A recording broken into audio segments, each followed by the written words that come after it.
There we go. All right, John has over 20 years of HCM experience with a focus on recruiting processes, analysis, and optimization. This includes solution development, system implementations, and ongoing improvement and support. John has the ability to provide a holistic, automated solution supporting the entire recruiting process, including best practice solutions based on client experience with some of the largest and most successful organizations in the world. He currently resides in Cape Cod for the summer and is an active musician in his spare time. So with that, John, I'll go ahead and turn things over to you. Thank you, Kayla. I appreciate it. Hi, everybody. I was laughing looking at that picture. I used to really not like that picture, and now it's so old, I kind of do like it. Looking a much younger version of myself. So thanks a lot, guys. I appreciate you, choosing to spend a little bit of your time today. I'll try to make the session valuable. I had originally planned to cover two topics in this session. One, the topic that we're going to be focused on squarely today, which is sort of career website design and content choices on your career website to help maximize conversions, right? Help maximize, people applying to your jobs, joining your talent communities, et cetera. And I also wanted to talk a little bit about similar choices of content and organization on, documents like candidate profiles and applications. And I think what I'd like to maybe suggest is if people would like maybe to hear a little bit more about some best practice choices that we're working with our clients on daily in those areas, more like profile and application, in a subsequent session, again, focused on trying to drive higher rates of conversion. Let us know in the chat, let us know in the Q&A or the feedback surveys if that's a session you guys might find valuable, and maybe that's something we can tee up in the future. But today, we're going to focus, like I said, squarely on career site design and content choices there. I want to kind of take you through the basic, what I think are the best practice design pillars. They're going to really squarely line up with, keeping your available positions front and center. We want to kind of be image-based here, right? So we're going to really kind of focus on that type of approach. We'll talk about holistic design, right? Really what companies are finding success with, what kind of the new norm is, and where companies are leaning and why. And then we'll talk a little bit about, we'll get away from design just a little bit and talk about engagement, right? A lot with these talent pools, a lot's being made of, the passive job seeker has been for a long time, that kind of golden unicorn that everybody's chasing around the magic applicant forest, right? The passive seeker. We want to talk about, what can we do with passive seekers? How do we make the most of them? How do we get them? And then how do we get the most out of the ones that we get? And then we'll open up things as time allows for Q&A for sure. All right, so as you go, if you've got anything, you've got any feedback as you go in the Q&A, feel free to put that in the chat, and Kayla can see that. So as I said, the first thing that I want to focus on, guys, is what should be the main driver, right, or the main centerpiece of your career site. And it seems like a no-brainer, right? You look at the slide and you say that the focus should be on available positions. But oftentimes, to be honest, when you go to a career site, as much as you anticipate that's going to be the focus and that's going to be the bullseye, you find that it's not. And I understand why this happens. And it's for all of the best of intentions and all of the best reasons. We're excited about our company as an employer. We're thinking we're doing really cool things. Our products are cool. Our services are cool. Our culture is cool, right? All these things about us are cool. We're a really cool place to work. And so what we start to do is to tell that story, right? Because we're excited to tell it. We've got a good one to tell. The problem is, guys, no one cares yet, right? I know that's a harsh reality to have to face, but it's true. It really is true. There's a time and a place for that content, right? There really is, and you're able to close people in that way, and you're able to differentiate in that way and kind of attract the right people that are going to line up with you through that content. But the first thing they want to know is, do you have a job that I want to work and can? That really is. That's what drives them, right, when they come to your site. And the longer that they suffer and struggle to get to a place where they can determine that, the less likely you are to convert them either into an applicant, to an active position, or to one of these kind of talent community, talent pool, passive seeker bucket type members, all right? So we want to make sure that, again, when they come to the site, that it is always plainly visually obvious how and where they can search for a job, right? That search tool should never be beyond the fold. It should never have to scroll. You should never have to click a link, right? It should be right there.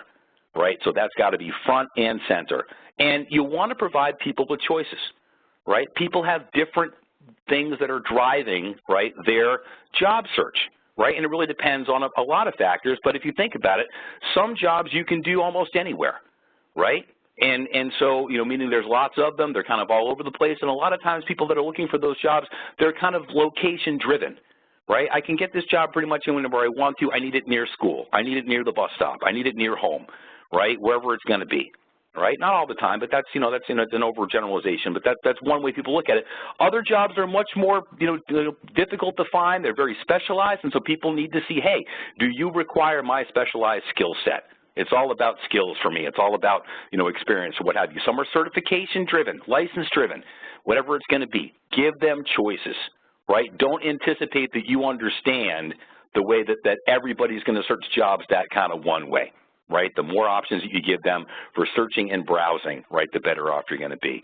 And then as part of this job search tool, make sure that anybody that isn't really ready to apply, or, as I kind of, you know, we'll term them the frictional seeker, where they were excited to work for you, but they didn't find anything, right? They're a salesperson, there's no sales jobs available, right? Nothing even in the trainee department, nothing.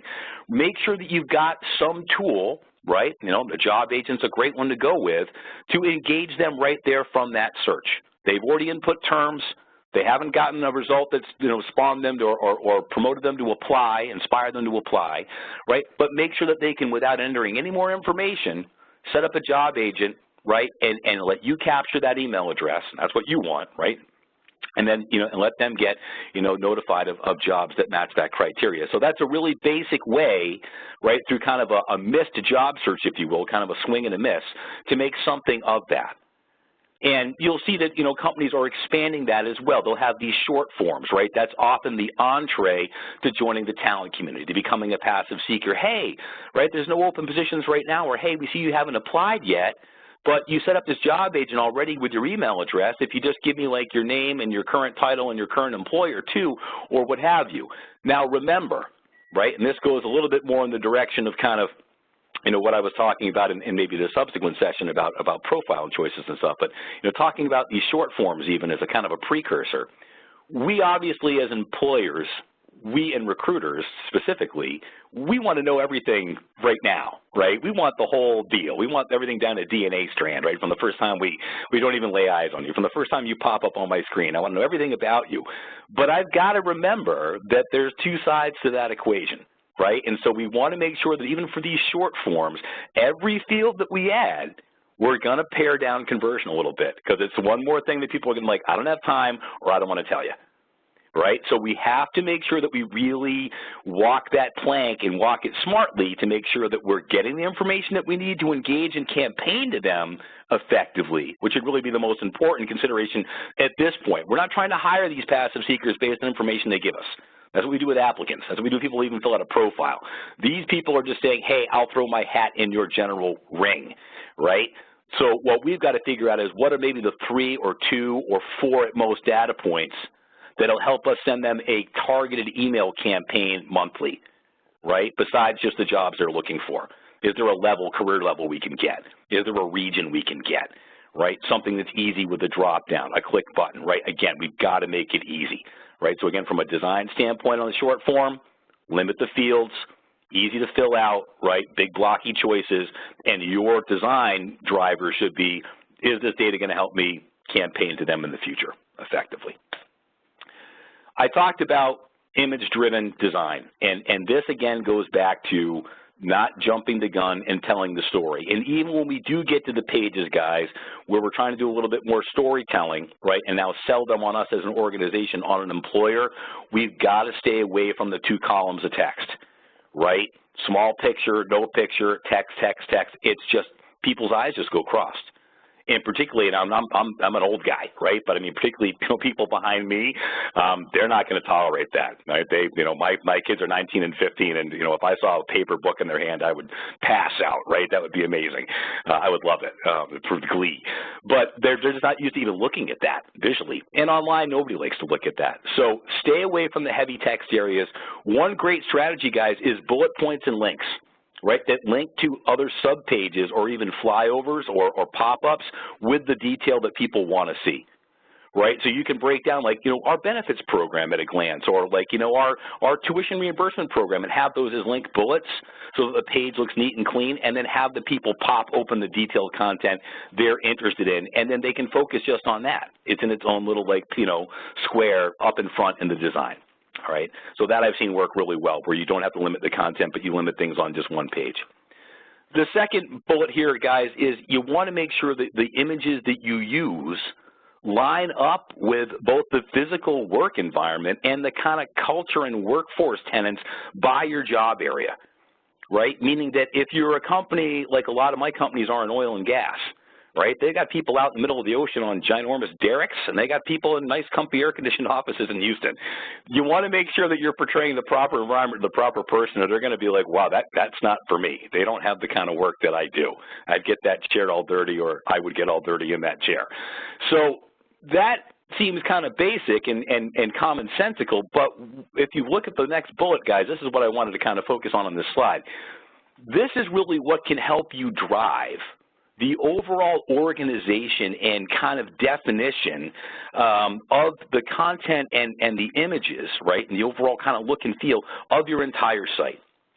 Because what you want to start thinking about, guys, is what are the segments that we want to effectively market to in a targeted way, right? And how are we going to organize that? Sometimes it's, you start off usually with brand considerations, right? A lot of my companies or my clients are big. They're multinationals. They've got several brands, and so we may have, sub-career site microsites for a certain brand, right? Sometimes it's by country, what have you. But typically inside that, we start breaking it down by either job families, like corporate or field, right? Corporate or retail, right? Or everybody else in drivers. Or even inside corporate, we break it down by not specific job. We don't need a careers page for actuaries. We don't need a careers page for senior accountant level 3. But do we need one for accounting and finance? We probably do. Right? We can have an image there. We can have content there that speaks to those people, things they're interested in, right, and things that are going to help us market to those professionals. So if you start looking at it, the exercise that we go through our clients on a daily basis with these optimization projects for career sites, re-implementations, we're doing a lot of conversions from, legacy recruiting marketing to Career Site Builder now. This is what we do, right? We help them to kind of understand how they want to be able to market their jobs and organize their jobs, and then based upon those decisions, we start building our site map, right? And then just start filling in the gaps of the appropriate content. It's got the right tone, it's got the right tenor, right? It speaks to the things that are most important to those people, and obviously has the visual images that are going to be in alignment with those jobs. And the key thing here, guys, is even on these visually heavy pages that I'm talking about, never a page without the search tool. And never a page where you're hunting around looking for the search tool. Search tool is front and center, because the second they read some of that juicy content on the page that gets them all motivated to apply, we want them to be able to pump that thing in there and find a job and apply, right? So it's all about, right, conversions, right, even in this kind of design.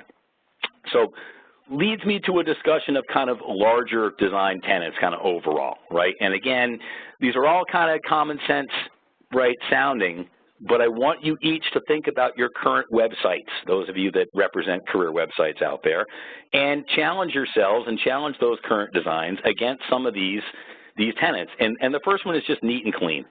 And I pick on the text-heavy ones, but you can have crazy image-heavy ones. Sometimes it looks like someone's just been practicing or showing off their HTML5 skills. I got things flashing and scrolling and crawling around, and it can be cute. I've seen a lot of cute content out there. I'll tell you, it's like when I see a cute commercial, but I can't remember what it's for. So it's one of those things where you gotta ask yourself constantly, what is this really doing for me? Yeah, this is cool, right? But does it take away from what we're going on? And think about it. The overall design, right, is just got to be, it's got to be clean and clear. And for one huge reason, if not just good design, is that really lends itself to the next block you can see, which is mobile friendly. Right? So many companies have painted themselves into this vicious design corner by designing everything desktop, looking at the desktop, and they can get all sorts of crazy. and then they want to put it on mobile, and they're just trying to figure out what they can throw out of the balloon before it hits the trees, right? So they're chucking stuff out of the basket like, this will never work, and this crazy image carousel and all this stuff, and you just pare it down so much that, A, there's no consistency between the desktop version and the mobile version, and you've just lost a lot of zing. And so I think what's almost better, a lot of companies will kind of start desktop and then work to mobile. Go to mobile first. Because to be honest, a great mobile design is typically a phenomenal desktop design because you've had to ask yourself the hard choices, right? The most difficult professor, I always thought, the professor would say, write a paper of, no less than 1,000 words. This guy, when I went to school, he's like, write a paper of no more than 500 words. And that's kind of what I'm talking about with mobile friendly. It makes you say, we can only put 2 things on here. What are they going to be? And it makes you ask the hard questions, and typically that translates really well. It leads to the next one, which is focused, right? Again, you want to challenge yourself. Why are we including this? Why are we saying this? Why is this going here? Right? Do we really need this? Does it lend itself to conversions? What is it doing for us? Because again, I think really more than anything, guys, less is more. Right? The sites that I look at, and I've got a couple examples on the next slide, the sites that I look at today that are getting really good feedback and that I think are really kind of bleeding edge and really successful, that is definitely what I would say about them as the common thread. They are all really different from each other, but less is definitely more, all right? So a couple of these examples, like I said, you can see these are 2 sites. I've protected the names of the Beyond Innocent. These are great sites. But notice that both guys are completely image focused. It's one large image, right? You don't see really any big blocks of text anywhere. And look at the calls to action, right? Look at the search tools right away, right? The ability to filter results, right? There's no distracting messages about, come look at our product, come look at our service, come, play our career game or what have you. And notice, right, we've got, kind of intriguing images, right? They're engaging. I mean, I'm not saying this isn't like, National Geographic or anything, but they are interesting. And I love the emphasis on open positions, and I love the bottom one, the real-time job count. And not just because it's something that I worked on, but I love that, right? It's like, that's really engaging. That's really cool. Like right now, we've got 62 job openings. It's like, like the stock ticker. And again, notice how those search tools and filter tools are really front and center there. So 2 good examples, right, to kind of back up some of the tenets that I was talking about. Quickly on engagement, guys. Like I said, I think that we talked a little bit in the earlier slides about tools to help garner passive seekers, right? And there's some other things that you can, people can sign up for news career letters, right? They can sign up for kind of e-recruiting events like even, a thing like this, or, a day in the life of our company where an employee from a certain function talks about what it's like to work in finance or manufacturing, whatever there. And you'll do pretty well with those things, actually. And it's an opportunity to campaign, right, to those people. I think one of the things you should be looking at is once you've got those people, does your current site configuration, does your current solution mix allow you to easily, right, without a lot of rigmarole and without a lot of effort on your part, actively campaign to those people? That's a word I wish I'd use on this slide. Because that's really what most of the, it's what, SuccessFactors is doing. It's what, other tools are doing now, what my best of breed, employer clients are doing. They're overwhelmed with the amount of passive seekers that they get. But they had, and they always did, but they were never able to make that much of them. Now with some of these campaign tools and a little forethought, they're able to put together some very targeted email campaigns, drive the results of those campaigns, see what they're getting back from those things in terms of overall pop on, visits, applies, and conversions. So, I mean, that's a strategy I think that's really critical, is not only to capture those people, but make the most out of them as well. So I know we're at time. I don't want to leave some time for Q&A, so I will wrap things up there with some key takeaways. Again, guys, with career site design, it's all about conversions, right? Your best conversion, obviously, is an applicant. Your next best conversion is some sort of a passive seeker, but that is what we're looking for, all right? There's lots of other places they can go and get educated about you, but our career site, we're trying to convert people. So challenge the purpose of all of your content, especially text. How will this get me more conversions? Will this get me more applicants? Will this get me more passive job seekers? If the answer is no, I would jettison it, all right?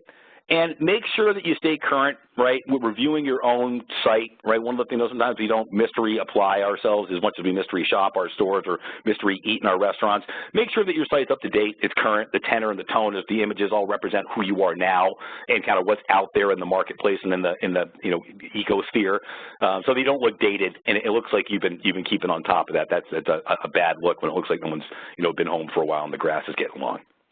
So those are kind of the key takeaways. And we'll wrap it up with some Q&A from there. Thanks, John. Wow, that was a lot in 20 minutes.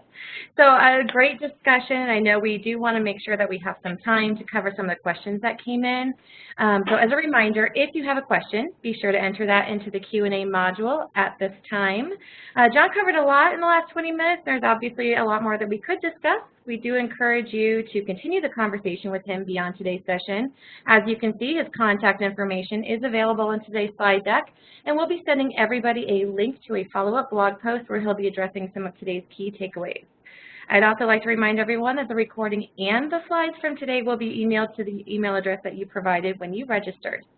So we'll go ahead and dive into some of these questions, John. So if you're ready, what are some of the different ways that companies organize their jobs on their site to sharpen focus and increase engagement?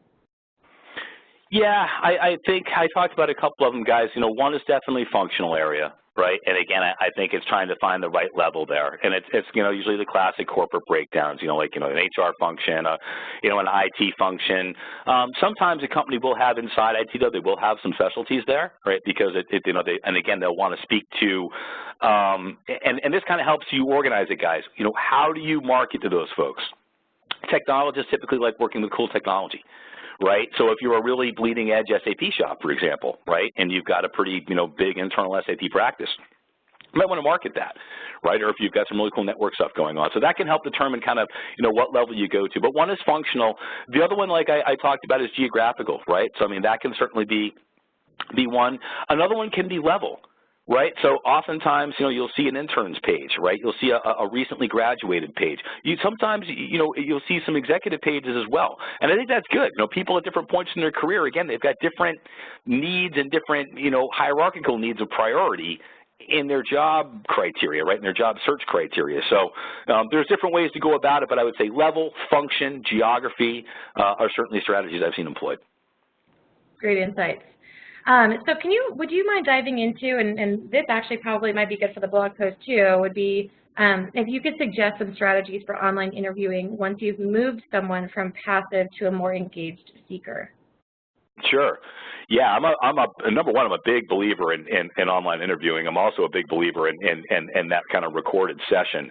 And I think the biggest reason for that, guys, is I think that it's one way that technology can help even the playing field for both the employer and the applicant. And that is that I've always felt that the person that interviews first, it's awfully tough when 5 weeks later that last interview for the other, the fourth and last candidate gets placed, and then they sit down and they try to talk about all the candidates. Right, and they're trying to harken back 5 weeks ago to when they talked to you and how strong your answers were and how they compared. It's difficult for them to remember, and it's difficult for you to get a fair shake as those people that came early in the process. So I think some of the video interview tools that I've seen and some of the online tools that I've seen that allow you to record both maybe written survey type answers as well as a video interview or some sort of an online web session type interview that's recorded, it can really help with candidate comparison. And I think, like I said, level the playing field, and it also, I think, provides, some really solid criteria for evaluation, right? That's a little bit more objective. So, and that's something I would say overall, guys. Not to get way off topic, but I think the biggest thing that I work with my customers on when it comes to interviewing strategy overall is the content and the structure of the interview and how that relates back to the job or job family.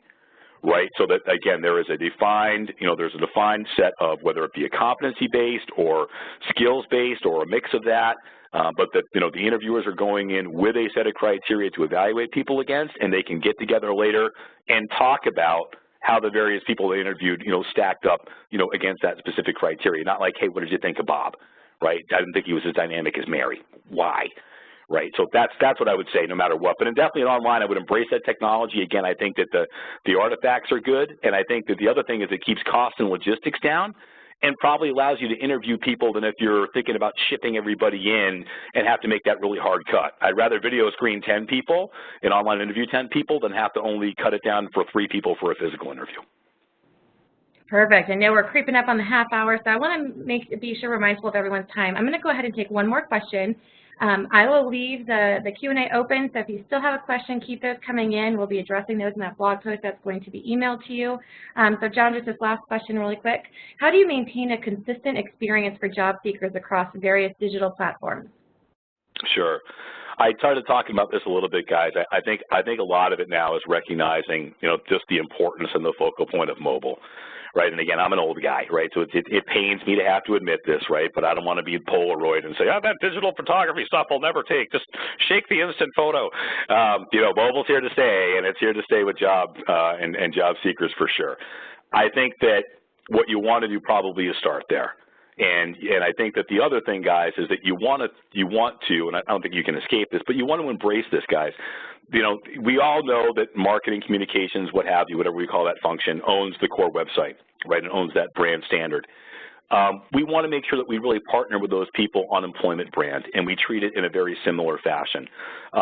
Particular for companies that are consumer-focused, right? I've spent a lot of time working with large hourly employers in like the restaurant industry or the hospitality industry, and no matter what the employment experience, whether they get the job or not, we want to make sure that they still want to eat with us, and they still want to stay with us, and fly with us, and ride with us, and all those things, right? So, and no matter what, even if you're not consumer-focused, we want to make sure that no matter win, lose, or draw with the job, they still think highly of your company. So, I think working with your marketing folks to provide that consistent employment brand and help ride their momentum. They're doing this on the macro level for your entire brand. Tuck underneath them a little bit with that employment arc and kind of mirror that, and I think that will really help that. But again, I think that because of the less is more mobile, that's a great way to kind of work yourself backwards. It may be more forwards these days, really, to start there, but work yourself backwards towards the other platforms like tablet and desktop, and you probably find yourself with a more consistent experience and a more consistent experience with the rest of your public domain by partnering with Marcom as well. Wonderful. And being in marketing myself, I work very closely with our recruiting teams. So I can appreciate that. And also it brings me up a topic that we might have to chat about more on, which is leveraging social and other digital platforms online to maximize those efforts. So maybe we'll stay tuned for that one later. So we'll go ahead and start wrapping things up. Thanks again to today's speaker, and thank you to everyone who attended for your time and attention. We do hope that you'll join us again. Our next session, we'll be actually partnering with Trading Industry, and with them we'll be discussing how to create engaging MOOC experiences to help drive behavior change. Registration for this webinar is on our website at gpstrategies.com under webinars. I wish everyone on the call a wonderful and productive rest of your day. Thank you again for joining.